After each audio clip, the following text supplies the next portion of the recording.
Hello, moin and welcome to the channel. Before we dive into today's topic, just a heads up. I'll be glancing down at my notes throughout this video because there's a lot of important information I want to make sure I get right. So with that, here we go. So we constantly meet new people on our travels, and one question we are being asked quite a bit is, how do you get your medication when traveling full-time? I guess quite a few people ran into that issue. More specifically, how do you handle specialty medication? So today we will share with you how we manage Charlene's meds while living on the road and what worked for us. And maybe what you want to ask your doctor or your pharmacist about. And if you stay to the end of the video, we might have a little bonus tip on how to manage your meds once you have them in your RV. Just a quick note up front, we're Florida residents, so depending on your state and insurance, things might look slightly different for you. When we first started out, one of the big things we had to figure out was medication management.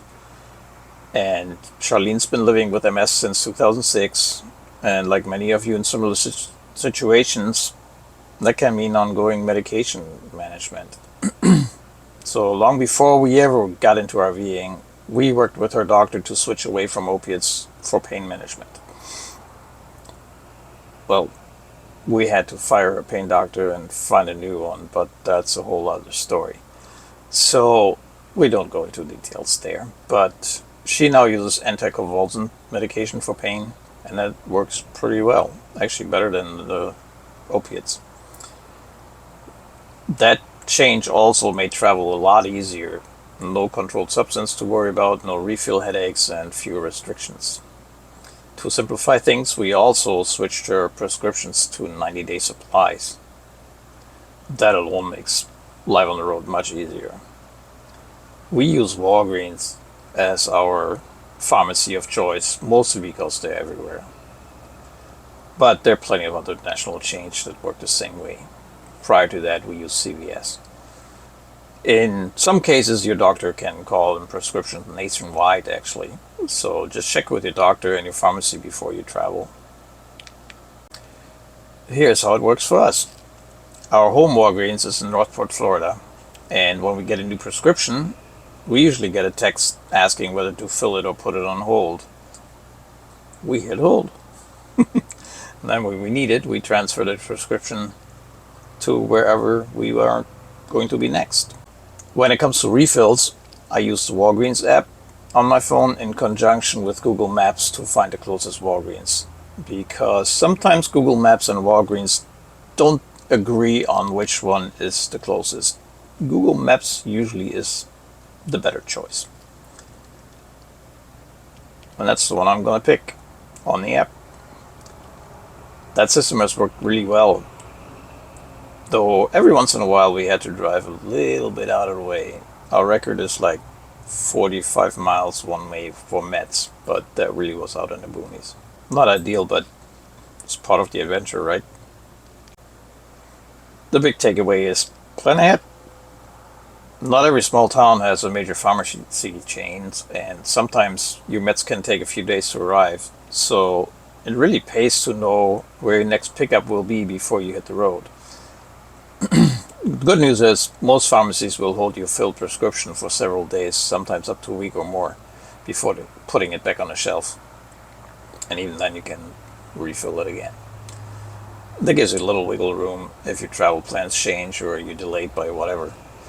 Just make sure to check your pharmacy's policy because the hold time can vary depending on the medication or location. Now let's talk about specialty medications. These are usually shipped from a specialty pharmacy and often require a signature. In the past 3.5 years of full-time RV living, we've only had one shipment sent directly to campground.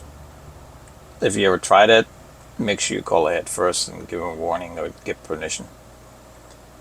Some campgrounds have policy against accepting medications, mostly for liability reasons. Yeah, blah blah, whatever. And lately, we've noticed that a lot of campgrounds we've been to have changed their mail policies altogether, so that's another subject for a whole other video. But here's the bigger concern for us. Most mail areas at campgrounds are accessible to anyone who wants to walk in.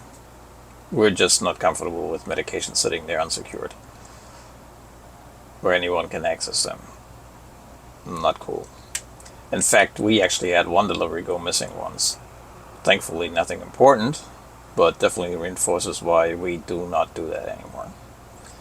So we don't have specialty meds delivered to campgrounds anymore, period. If we're staying near family or friends, we'll have it shipped to them instead.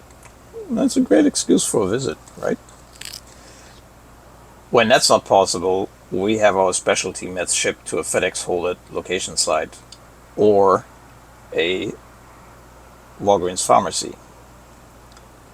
Most specialty pharmacies ship overnight with tracking, usually through FedEx, and they can ship to any of these Hold location sites, or in some cases they work directly with Walgreens pharmacy to receive the meds. These Hold at location sites receive their packages securely at participating retailers like FedEx office locations, Walgreens stores, Dollar Generals, and other participating retailers. You actually can find them on Google Maps. Just look for FedEx Hold at location options, and you're good to go. You can choose any of those as your delivery location, and when your package is on the way, you'll get tracking updates so you know exactly when and where to pick it up. And even that part is planned ahead. It's not a surprise. You choose what day you want your medication to be delivered, and usually it's there before noon, overnight. Some specialty pharmacy happen to use UPS, and they have similar hold for pickup options. I think they're called UPS access point locations.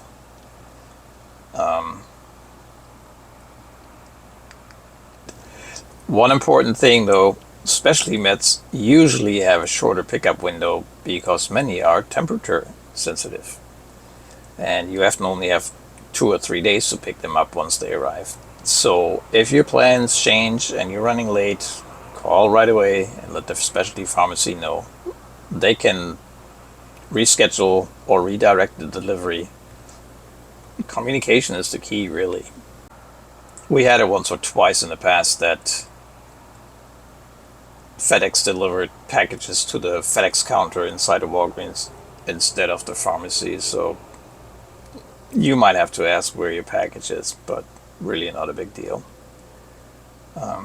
Now that we are in open enrollment time, I want to share something that affects us right now. If you're watching this at a later time, it's November 2025, and my bread is ready. So give me 1 second. So one is done, one goes in.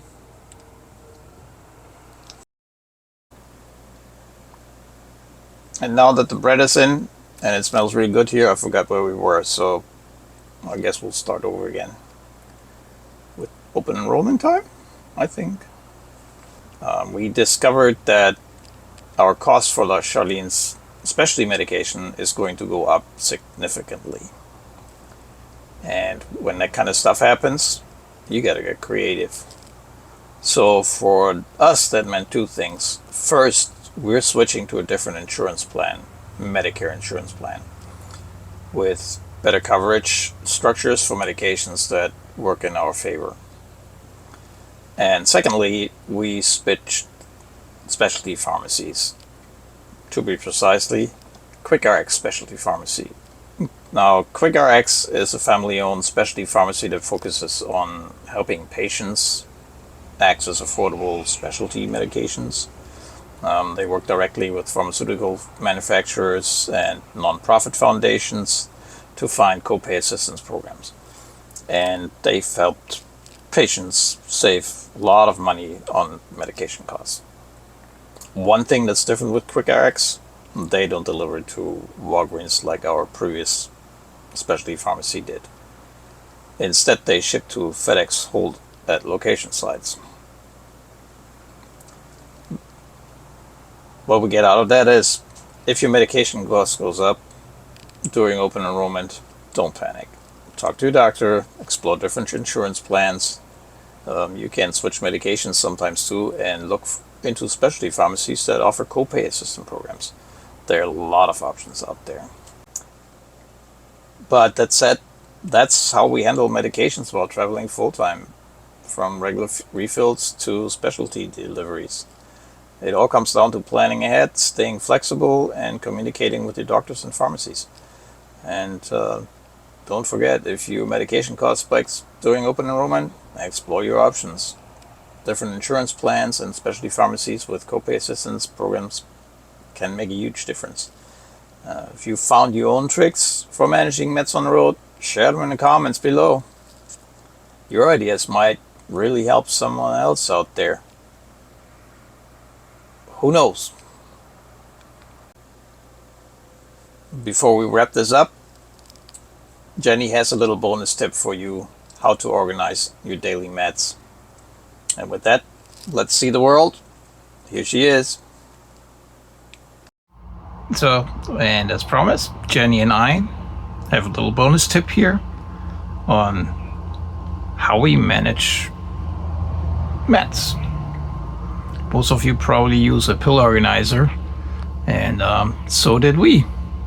But at some point, Charlene started having problems getting the pills out, and they ended up on the floor, and you know how that is with dogs. That's not a good idea. So we went with this. I found this shot glass display case.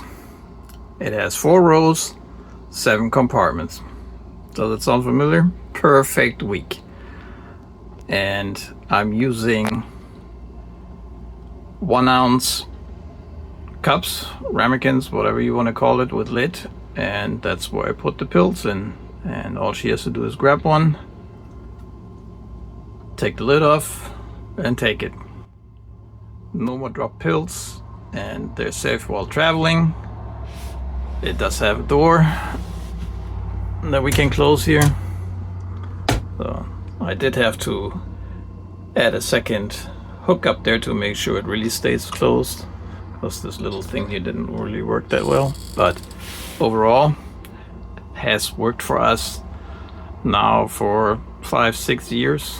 I mean, we used that before we started traveling full-time. So there's your bonus tip. Hope it works for you too. Thank you for watching again. Go see the world.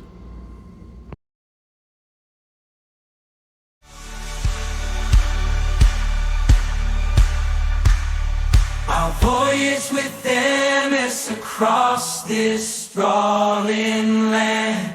Hand in hand we make our stand. Each mile